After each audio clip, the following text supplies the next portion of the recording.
नमस्कार प्यारे बच्चों।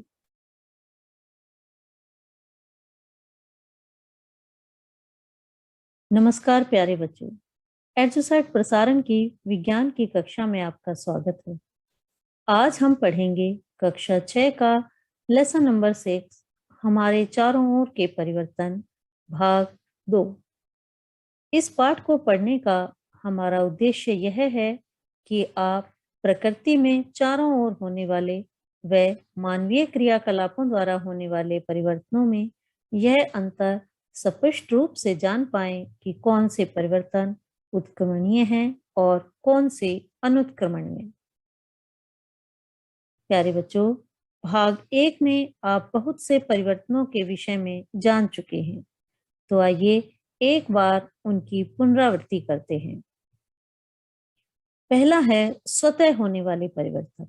हमारे चारों ओर बहुत से परिवर्तन अपने आप होते रहते हैं, इसलिए इन्हें स्वतः होने वाले परिवर्तन कहा जाता है।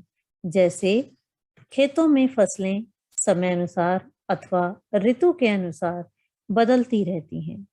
इसी प्रकार पौधे वृद्धि करते हैं और आकार में बढ़ते हैं। इसी के साथ पौधों में नई शाखाएं आती हैं और नई शाखाओं पर नई नई पत्तियां आती हैं। पुरानी पत्तियां पीली होकर मुरझा जाती हैं और सूख कर गिर जाती हैं। कलियां फूलों का रूप लेती हैं। फूल कुछ समय के पश्चात मुरझा जाते हैं और फिर ये भी गिर जाते हैं। इसी प्रकार प्रतिदिन होने वाले सूर्योदय तथा सूर्यास्त भी स्वतः परिवर्तन के अंतर्गत ही आते हैं। दिन रात का बनना तथा मौसम में परिवर्तन होना, ये सभी स्वतः परिवर्तन हैं। दूसरे प्रकार के परिवर्तन हैं मानवीय क्रियाकलापों द्वारा होने वाले परिवर्तन।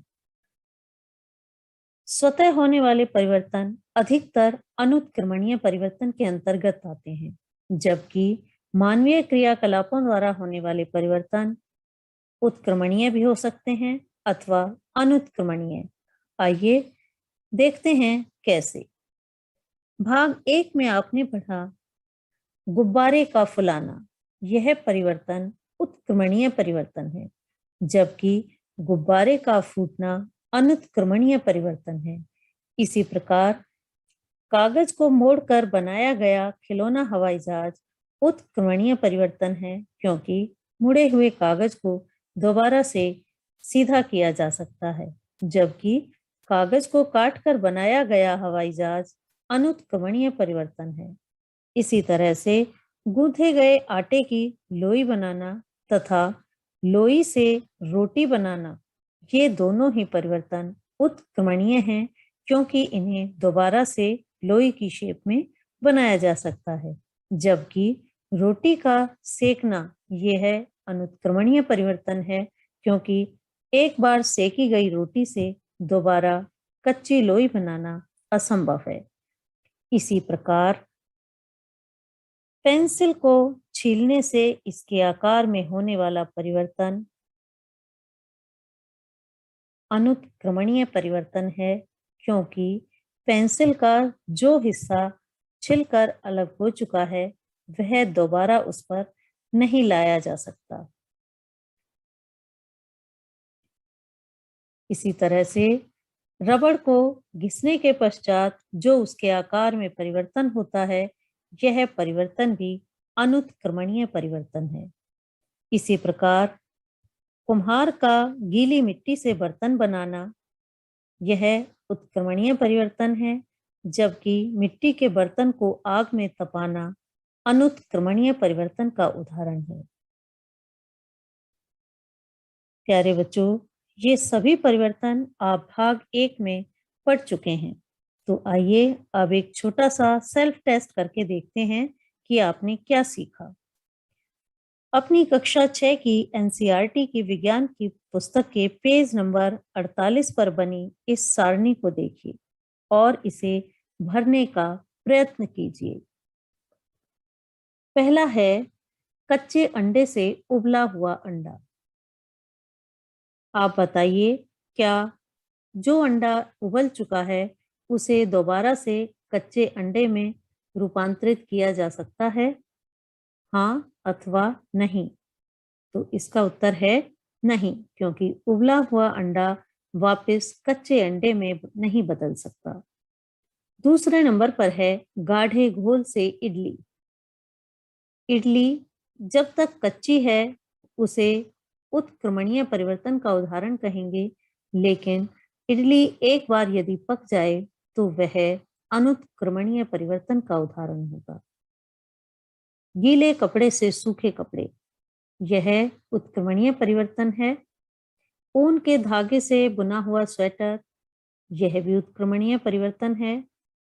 अनाज से बनाया गया आटा अनुत्क्रमणीय परिवर्तन है, क्योंकि यदि अनाज एक बार पिस गया और आटे का रूप ले लिया तो उसे पुनः अनाज में परिवर्तित नहीं किया जा सकता। ठंडे दूध से गर्म दूध उत्क्रमित परिवर्तन है। सीधी डोरी से कुंडलित डोरी, यह भी उत्क्रमित परिवर्तन है।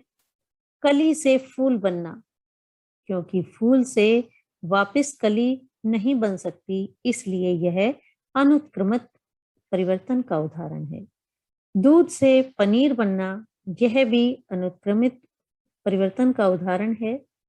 गाय के गोबर से बायोगैस अनुत्क्रमणीय परिवर्तन। खिंचे रबड़ बैंड से सामान्य साइज का रबड़ बैंड उत्क्रमणीय परिवर्तन। जमी हुई आइसक्रीम से पिघली हुई आइसक्रीम, यह भी उत्क्रमणीय परिवर्तन है। आइए बच्चों, अब इस भाग में हम परिवर्तन करने के कुछ अन्य तरीकों के बारे में पढ़ते हैं।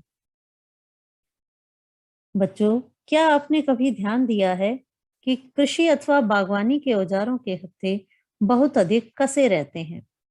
ऐसा कैसे संभव हो पाता है कि लकड़ी का एक हत्था जो कि आकार में बड़ा होता है वह एक छोटे से छेद या वलय में फंस जाता है? आइए जरा इसे समझने का प्रयत्न करते हैं। हत्थे को वलय में फंसाने के लिए वलय को गर्म करते हैं। वलय लोहे का बना होता है और लोहा धातु है। धातुओं का यह गुण है कि वे गर्म होने पर फैल जाती हैं। अतः जब वलय को गर्म किया जाता है तो वह फैल जाता है। अब इसमें लकड़ी का हैंडल फिट कर दिया जाता है और जैसे ही यह ठंडा होता है वापस उसी आकार में आ जाता है और हत्था कस जाता है। तो बताइए, यह परिवर्तन किस प्रकार का है, उत्क्रमित अथवा अनुत्क्रमित? इसी प्रकार के परिवर्तन का उपयोग बैलगाड़ी के लकड़ी के पहिए पर लोहे की रिम को चढ़ाने के लिए किया जाता है। धातु के रिम को लकड़ी के पहिए के घेरे से थोड़ा सा छोटा बनाते हैं। गर्म करने पर रिम पहिए पर चढ़ जाता है। अब पहिए के किनारे पर ठंडा पानी डालते हैं जिससे रिम ठंडा हो जाता है तथा पहिए के ऊपर कस जाता है। तो यह भी उत्क्रमणीय परिवर्तन का ही एक उदाहरण है। आइए अब कुछ अलग हटके उदाहरण लेते हैं। हम जल को एक बर्तन में गर्म करते हैं तो कुछ समय के बाद यह उबलना शुरू कर देता है और वाष्प में बदलना शुरू करता है। अगर इसे लगातार गर्म करते रहें तो पानी की मात्रा भी धीरे धीरे कम होती जाती है, क्योंकि पानी वाष्प बनकर उड़ जाता है और अंत में पानी शून्य रह जाता है। तो जरा सोचिए, यह परिवर्तन कौन सा परिवर्तन है? और यदि इस पानी को जो वाष्प बनकर उड़ा है उस वाष्प को संघनित कर लिया जाए तथा पुनः पानी प्राप्त किया जाए तो उस अवस्था में यह परिवर्तन कौन सा परिवर्तन होगा? आइए बच्चों, अब एक अन्य क्रियाकलाप करते हैं। बर्फ से भरे इस कटोरे को देखिए। फ्रीजर से बाहर निकालने पर इसका तापमान बढ़ता है और तापमान बढ़ने से जो क्रिया हो रही है उसे भी देखिए। बर्फ पिघल रही है और पानी में बदल रही है। यह किस प्रकार का परिवर्तन है? क्या पानी वापस बर्फ में बदला जा सकता है अथवा नहीं? अब एक अन्य क्रियाकलाप को देखिए। मोमबत्ती की लंबाई को एक स्केल की सहायता से मापिए। अब इस मोमबत्ती को जलाइए और कुछ समय तक इसे जलने दीजिए। इसके पश्चात इस मोमबत्ती को बुझा दीजिए और पुनः इसकी लंबाई एक स्केल की सहायता से मापिए। क्या दोनों मोमबत्तियों के आकार में कुछ परिवर्तन आया है? इनकी लंबाई में कोई परिवर्तन आया है अथवा नहीं? यह किस प्रकार का परिवर्तन है? उत्क्रमणीय अथवा अनुत्क्रमणीय? अपनी नोटबुक में इसका उत्तर लिखिए। इस पिघली हुई मोम को देखिए। यह मोम गर्म करके पिघलाई गई है। क्या इसे पुनः ठोस रूप में प्राप्त किया जा सकता है? यह परिवर्तन किस प्रकार का होगा? उत्क्रमणीय अथवा अनुत्क्रमणीय?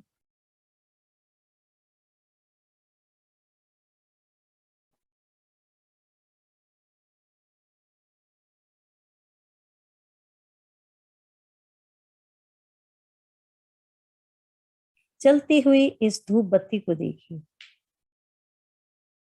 इसके जलने पर ज्वाला, राख तथा सुगंधित गैसें निकल रही हैं।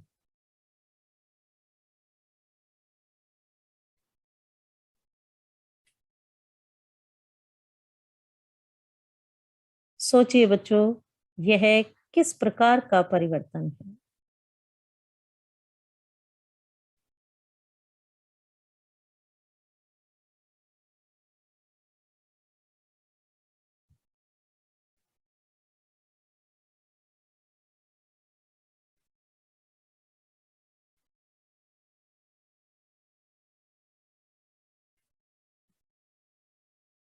इसी प्रकार जलती हुई माचिस की तीली को देखिए।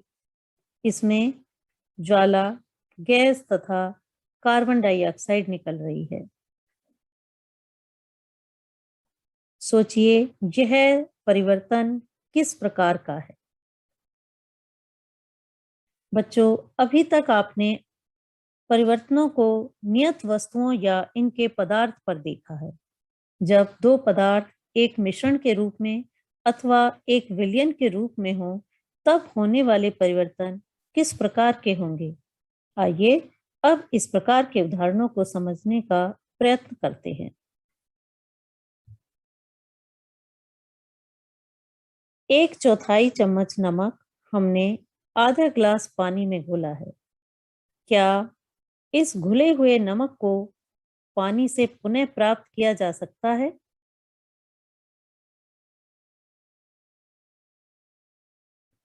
जी हाँ, वाष्पन विधि के द्वारा नमक को पुनः प्राप्त किया जा सकता है, जो कि आप पिछले पाठ में पढ़ चुके हैं। तो भला बताइए, यह किस प्रकार का परिवर्तन होगा? उत्क्रमणीय अथवा अनुत्क्रमणीय?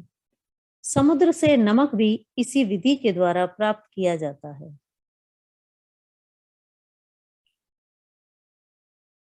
अब दूध को जमाते हुए देखिए। थोड़ा सा दही इस बाउल में मिक्स किया गया है और कुछ घंटे के बाद यह पूरा दूध दही में परिवर्तित हो जाता है। तो बताइए, यह परिवर्तन किस श्रेणी में आएगा? उत्क्रमणीय अथवा अनुत्क्रमणीय?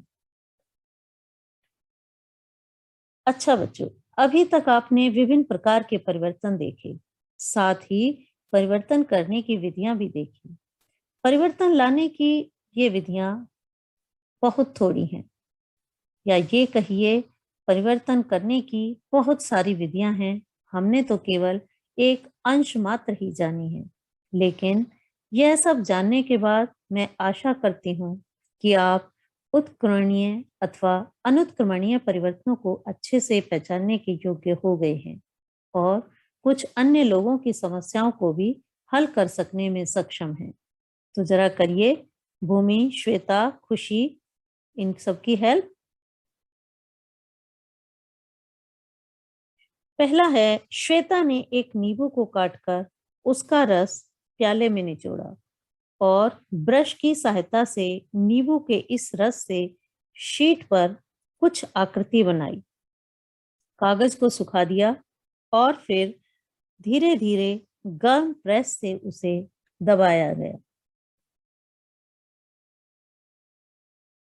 अरे ये क्या, अक्षर भूरे रंग के दिखाई देने लगे थे।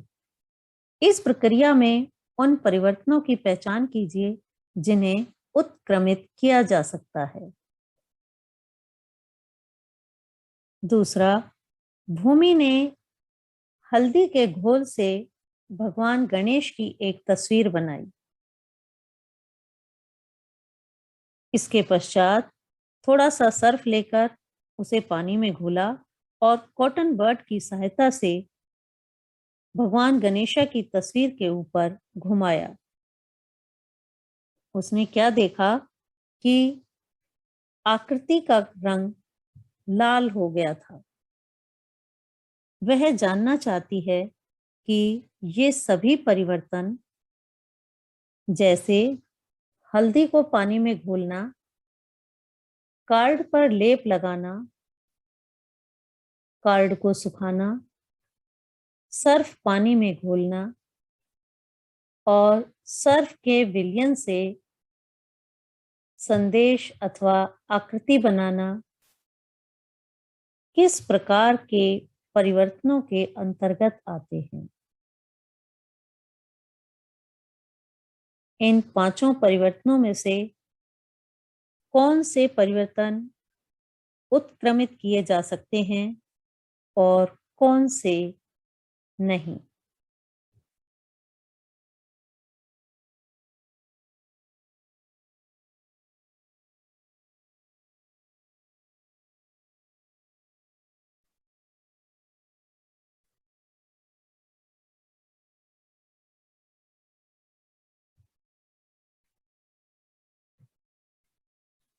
तीसरे नंबर पर खुशी की समस्या है। खुशी के घर में पेंटिंग व व्हाइट वॉश हो रही थी। प्लास्टर ऑफ पेरिस से सुंदर वॉल डिजाइन बनाए जा रहे थे। उसे बहुत रोमांचक लग रहा था ये सब। उसने पेंटर से कुछ गीली पीओपी की पुट्टी बचा कर देने के लिए कहा। शाम को छुट्टी के समय पेंटर ने कुछ पीओपी उसके लिए छोड़ दी। 1 घंटे के पश्चात जब उससे वह गुड़िया बनाने के लिए बैठी तो देखा कि वह पीओपी सख्त हो चुकी है और वह पेंटर जो उसे रबड़ की तरह आकृति दे रहा था वह अब नहीं कर सकती। वह परेशान है कि क्या इस कठोर पीओपी से पुनः मुलायम पीओपी बन सकती है। आप उसकी समस्या का हल करिए और उसे समझाइए कि यह किस प्रकार का परिवर्तन है।